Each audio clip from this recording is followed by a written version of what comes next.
everyone. So I'm back with my online lecture. Last के जो भी 4-5 लेक्चर्स थे उसमें हमने सिंप्लीफिकेशन बेस्ड क्वेश्चन सॉल्व किए। हमने हमारा कैलकुलेशन स्ट्रॉन्ग कर लिया, ठीक है। तो आगे के आने वाले चैप्टर्स में हम लोग आज से स्टार्ट करने वाले वर्ड प्रॉब्लम्स। तो मैंने हर एक टॉपिक को 3-4 पार्ट्स में डिवाइड कर दिया है, because I have observe that student do get confused कि अगर मैंने सीधे से शॉर्टकट्स आपके सामने रखना शुरू कर दिए तो आप सेग्रीगेट नहीं कर पाते हो, आप क्वेश्चन को पहचान नहीं पाते हो कि आपको कौन से क्वेश्चन के लिए क्या ट्रिक्स यूज करनी है। तो मैंने हर एक टॉपिक के दो तीन पार्ट्स बनाना शुरू किए यहाँ पे।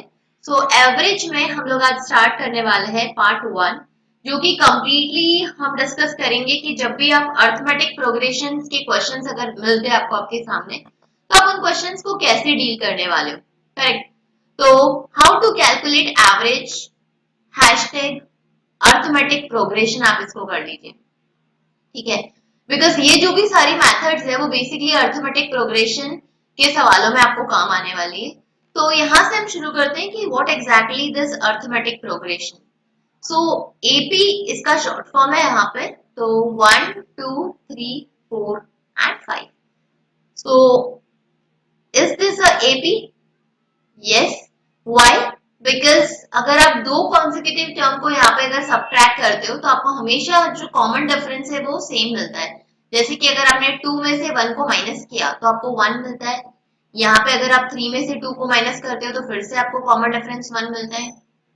4 में से अगर आप 3 माइनस करते हो आपको फिर से कॉमन डिफरेंस 1 मिलता है। 5 में से 4 अगर आप माइनस करोगे तो फिर से आपको कॉमन डिफरेंस कितना मिलने वाला है? 1, करेक्ट। तो एपी को पहचानने का सबसे बेस्ट तरीका यही है कि जहां पे भी हर दो कॉन्सेक्यूटिव टर्म के बीच में कॉमन डिफरेंस सेम आ जाए वो आपका अर्थमेटिक प्रोग्रेशन, ठीक है। तो केस 1 यहाँ पे क्या बोलता है कि जब हमारे पास इवन नंबर ऑफ टर्म्स है। इवन नंबर ऑफ टर्म्स का मतलब है जैसे कि 1 3 5 7 9 एंड 11। तो कितनी टर्म्स हो गई यहाँ पे? ये 1 2 3 4 5 एंड 6।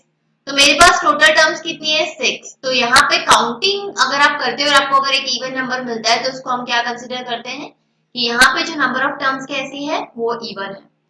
तो एवरेज का सिंपल सा एक फॉर्मूला है जो आप सारे लोगों को पता होगा, ये होता है हमारा सम बाय एन। सम क्या? जो भी आपको नंबर्स गिवन है 1 plus 3 plus 5 plus 7 plus 9 plus 11 divided by number of observation, मतलब कितने नंबर ऑफ टर्म्स है, तो बेसिकली ये 6 है। तो इस तरीके से आपको क्या निकालने होता है यहाँ पे? एवरेज। लेकिन ये तो बहुत कॉमन सा मेथड है, इससे अगर आप जाएंगे तो आपको थोड़ा सा टाइम लग जाएगा। तो आप ये चीज ध्यान में रखो कि जब भी आपके पास इवन नंबर ऑफ टर्म्स है तो आपका जो एवरेज होगा वो क्या होगा? Average of middle term. ये हमेशा क्या होने वाला है? आपका average of middle term, correct. अब यहाँ पे एवरेज ऑफ मिडिल टर्म मतलब क्या होगा? 5 प्लस 7। 5 प्लस 7 अगर आप करते हो तो आपको कितना मिलने वाला है? 12। 12 बाई 2 कितना मिलेगा? 6, ओके। अब हम बात करते हैं ऑड नंबर ऑफ टर्म्स की। ऑड नंबर ऑफ टर्म्स जैसे कि मैंने बोला 2 4 6 8 10। बताओ कितने टर्म्स है यहाँ पे? 1 2 3 4 एंड 5। तो n का वैल्यू कितना हो गया? 6। तो नंबर ऑफ टर्म्स कितनी हो गई यहाँ पे? सॉरी 5। तो नंबर ऑफ टर्म्स कितनी हो गई? 5। तो यहाँ पे आप एक चीज ध्यान रखो कि जब भी आपका ऑड नंबर ऑफ टर्म्स अगर आपके पास है तो आपका जो एवरेज होगा वो हमेशा क्या होगा? आपका मिडिल टर्म, करेक्ट। तो जो भी आपका एवरेज होगा वो हमेशा क्या होगा? आपका मिडिल टर्म, करेक्ट। अब हम बात करते हैं बेहद इंपॉर्टेंट कॉन्सेप्ट की, जहां पे आपके पास क्या होगा? First and last term given होगी, ठीक है। तो इसको आगे बढ़ने से पहले आपको ये चीज पता होना चाहिए कि अर्थमेटिक प्रोग्रेशन के जो टर्म्स होते हैं उसको हम जनरल टर्म्स में क्या बोलते हैं। उसको मैं जनरलाइज अगर कर दूं, जनरलाइज करने का मतलब जैसे कि मैंने आपको एक सीरीज ले लिया 1, देन मैंने ले लिया यहाँ पे 3, फिर 5, फिर 7, ये एक सीरीज है। तो देखो पहले टर्म को हमेशा मैं क्या बोलती हूँ? एपी का जो पहला टर्म रहेगा वो हमेशा क्या रहेगा? आपका a. This will be always the first term. Last term को मैंने क्या बोल दिया? एन। यहाँ पे लास्ट टर्म क्या हो गई? nth term. फर्स्ट टर्म क्या हो गई? ए। डी क्या होता है यहाँ पे? आपका कॉमन डिफरेंस। तो कॉमन डिफरेंस इज डी। आपका लास्ट टर्म मैंने यहाँ पे क्या बना दिया? एन। और आपका फर्स्ट टर्म यहाँ पे क्या हो गया? ए। ठीक है, क्लियर है यहाँ तक? तो आप एक चीज देखो, पहले टर्म को तो हम ए डिनोट कर देंगे, first term will be always what, A. Second term आप देखो यहाँ पे, तो ए प्लस अगर आप क्या करते हो डी, तो आपको सेकेंड टर्म मिलता है क्या, कॉमन डिफरेंस एक और टू है, ए क्या था वन, वन प्लस अगर आप टू करते हो तो नेक्स्ट नंबर आपको थ्री मिल जाता है यहाँ पे। अब नेक्स्ट फाइव लेने के लिए आपको क्या करना पड़ेगा, ए प्लस टू डी अगर आप करोगे तब आपको क्या मिलेगा, फाइव, मतलब one plus two into two. तो आप एक चीज ऑब्जर्व करो यहाँ पे, जब फर्स्ट टर्म निकालना था तो डी का वैल्यू जीरो था यहाँ पे, सेकेंड टर्म निकाल रहे तो डी का वैल्यू वन है, तो अगर आप nth टर्म निकालोगे यहाँ पे, लास्ट टर्म अगर निकालोगे तो डी का वैल्यू कितना हो जाएगा, वन, कम हो जाएगा, एक कम। इसका मतलब ये हो जाएगा a plus N minus one into what, D. Clear है? अब यहाँ पे हमको बात करनी है कि सम ऑफ एन एपी, जो एपी का सम होता है वो क्या होता है, तो सम ऑफ एन एपी का फॉर्मूला होता है हमारा n by two, two A plus n minus one into D. Correct? तो मैंने आपको एक चीज बताई थी, सम बाय n, ये क्या होता है आपका एवरेज, तो सम और ये जो n था इसको मैं डिवाइड में लेके आ गई, तो ये क्या बन गया मेरा एवरेज, फिर से तो यहाँ पे ये हो गया आपका एवरेज, तो average equal to sum by n।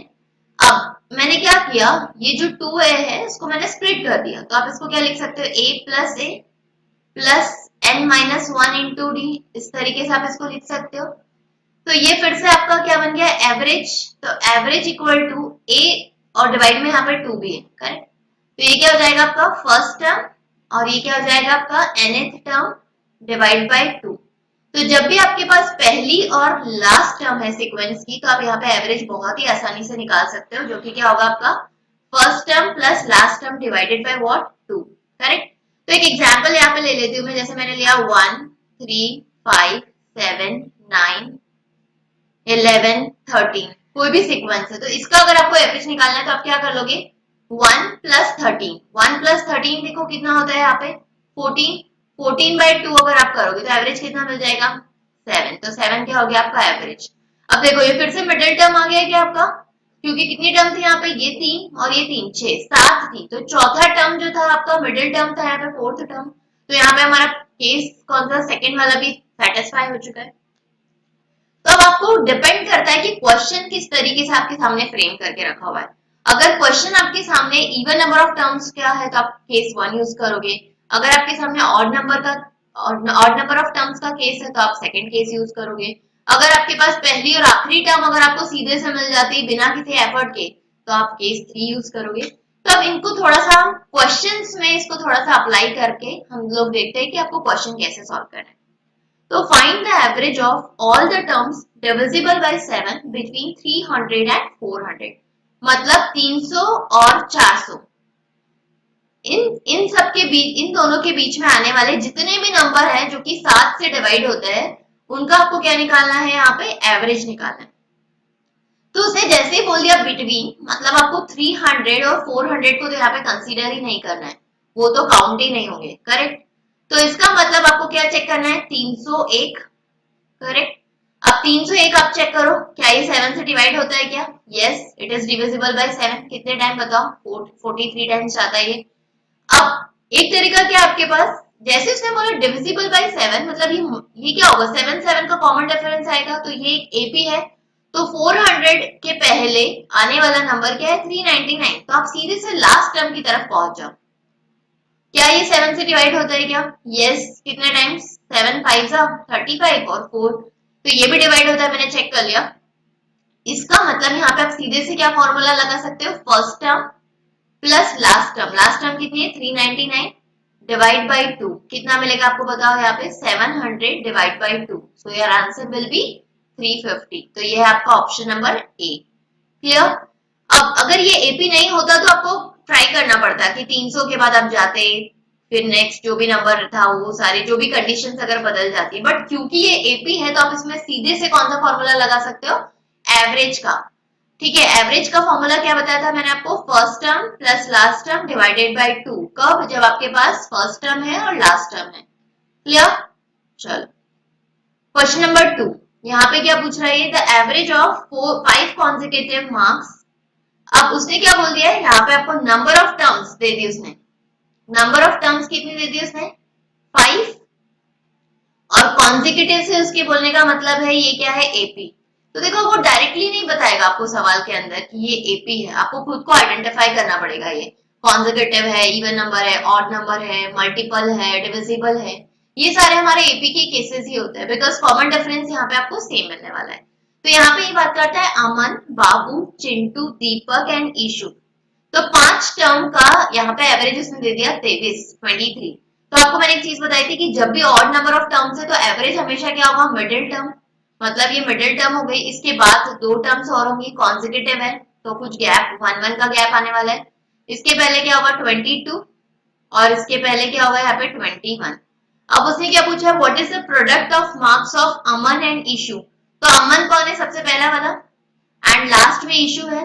तो इन दोनों को आप मल्टीप्लाई कर दो तो कितना मिलेगा, 21 इंटू 25। तो 25 वन जा कितना मिलता है आपको, 25, 5 कैरी कितना 2, 25 टू जा कितना 50, कैरी 2 ऐड करोगे तो 525। तो यहां से देखो आपका क्या आ जाता है, ऑप्शन नंबर बी। देखो अगर इसके शॉर्टकट्स आपको नहीं पता है तो ये जो चीजें हैं वो थोड़ी सी आपको दिक्कत देंगे, आपसे सवाल नहीं बनेंगे। तो प्लीज वीडियो को आप अच्छे से देखिए, फॉलो कीजिए और कॉन्सेप्ट को थोड़ा सा समझने की कोशिश कीजिए। करेक्ट, चलो यहाँ पे ये बोल रहा है question number 3, sum of 6 consecutive odd number. देखो तो यहाँ पे नंबर ऑफ टर्म्स कैसी है, 6, मतलब इवन है।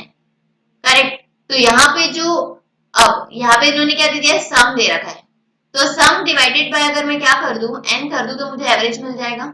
लेकिन वो एवरेज जो रहेगा वो मिडिल टर्म नहीं रहेगा, मिडिल के टर्म्स का एवरेज रहेगा। करेक्ट है, तो 108 अपॉन 6 ये आपको एवरेज देता, कितना आ जाता, 6 1 जा 6 8 जा। लेकिन उसने क्या बोला है कि नंबर ऑफ जो टर्म्स है, तो सीक्वेंस की ऑड टर्म्स है, तो 18 तो नहीं होगा मिडिल टर्म यहाँ पे। इसका मतलब ये जो 18 है ये 17 और 19 के बीच का नंबर है, और ये इन दोनों का एवरेज है। करेक्ट, तो 6 है तो 2 तो ये हो गई, यहाँ पे 2 कितने आ जाएंगे, यहाँ पे चेक करो, 2 यहाँ पे और 2 यहाँ पे आ जाएंगी। तो ये कितना हो गया 21 23, मिडिल की 2 टर्म्स आ गई आपके पास।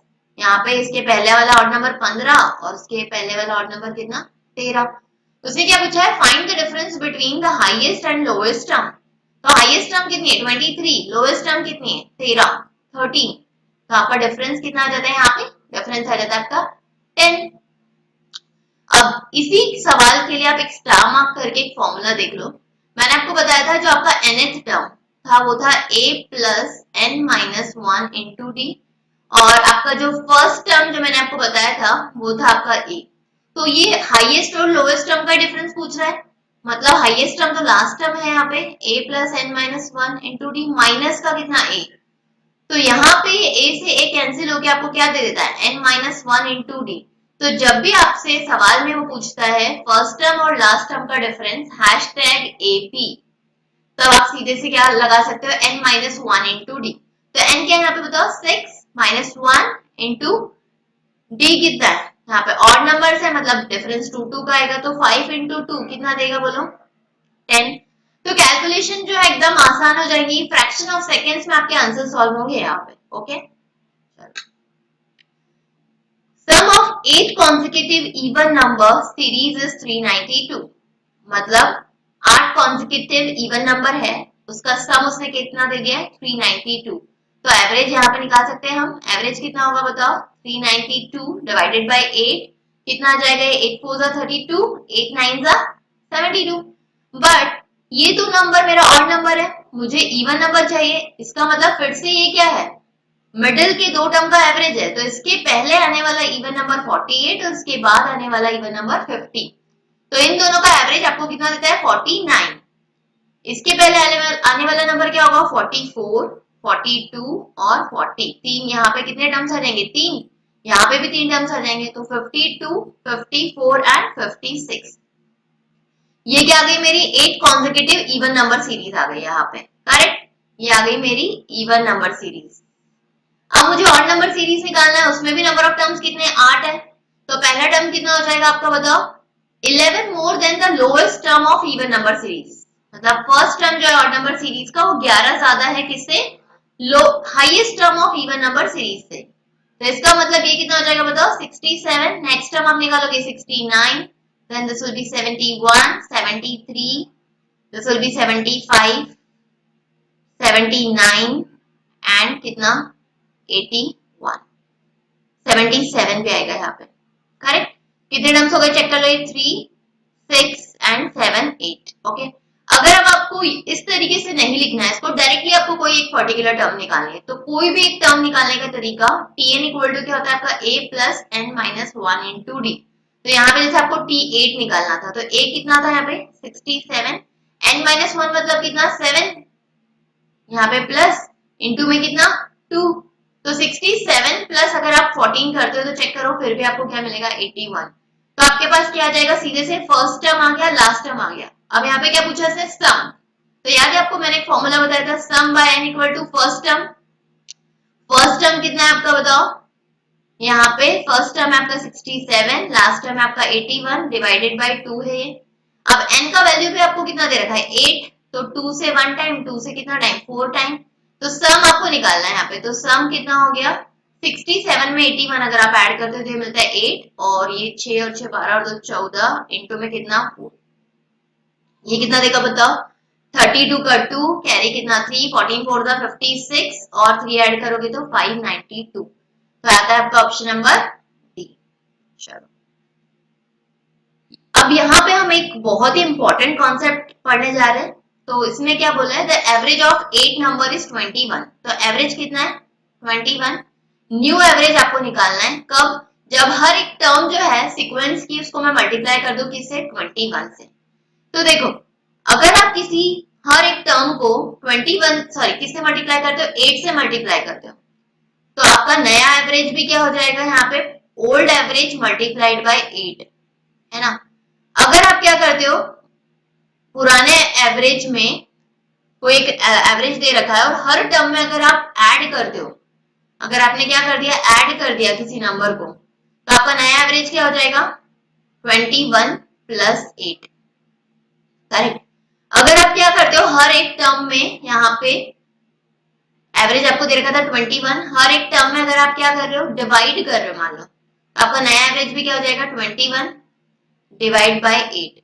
अगर आप हर एक टर्म में क्या कर रहे हो सब्ट्रैक्ट करोगे तो आपका नया एवरेज भी कितना हो जाएगा 21 माइनस 8। यहाँ पे सब्ट्रैक्ट अगर करते हो, यहाँ पे अगर आप डिवाइड करोगे, यहाँ पे अगर आप एडिशन या मल्टीप्लाई करोगे, तो इस तरीके से आप क्या कर दो बस जो भी आपके पास एवरेज है उसमें जिस भी कांस्टेंट नंबर से आप मल्टीप्लाई करते हो या डिवाइड या सब्ट्रैक्ट या एडिशन, तो आप उसी ऑपरेशन को आगे कंटिन्यू करो। ठीक है। तो यहाँ पे इसने क्या किया था मल्टीप्लाई, मतलब 21 इंटू 8 अगर आप करते हो तो आपको नया एवरेज कितना मिलता है 168। तो क्या आ जाता है आपका ऑप्शन नंबर सी। क्लियर। चलो of the 4 numbers whose average is 120, ये एक रैंडम क्वेश्चन मैंने ले लिया ताकि आपको थोड़ा सा एवरेज का कॉन्सेप्ट में आपको समझा सकूं। तो 4 नंबर्स मतलब कोई भी 4 number x1 plus x2 plus x3 plus x4, तो इनका जो एवरेज है उसने दे दिया 120। अब उसने बोला है फर्स्ट टर्म जो है मेरी वो है 1/7 ऑफ द लास्ट 3, मतलब x2 plus x3 plus x4। Correct. तो आपको क्या करना है x1 का वैल्यू आप यहाँ से निकालो, x2 x3 x4 का वैल्यू निकालो, तो कितना मिलेगा 7x1 equal to x2 plus x3 plus कितना x4। क्लियर। इस वैल्यू को आप यहाँ पे पुट कर दो तो आपको कितना मिलने वाला है 7x1 प्लस x1 अपॉन 4। यहाँ पे मैंने पुट कर दिया वैल्यू किसका x2 x3 और x4 का वैल्यू यहाँ पे पुट कर दिया मैंने, कहां से यहां से। तो कितना मिलेगा ये बताओ 8x1 अपॉन 4 इक्वल टू 120। तो 8 से कितना टाइम जाएगा ये 15, तो x1 का वैल्यू कितना आ जाएगा यहाँ पे 60। तो कितना हो गया आपका आंसर ऑप्शन नंबर। अब the arithmetic mean of 5 consecutive integers starting from h, तो पहला जो टर्म है वो है h, दूसरा टर्म कितना हो जाएगा h plus 1, h plus 2, h plus 3 and h plus 4।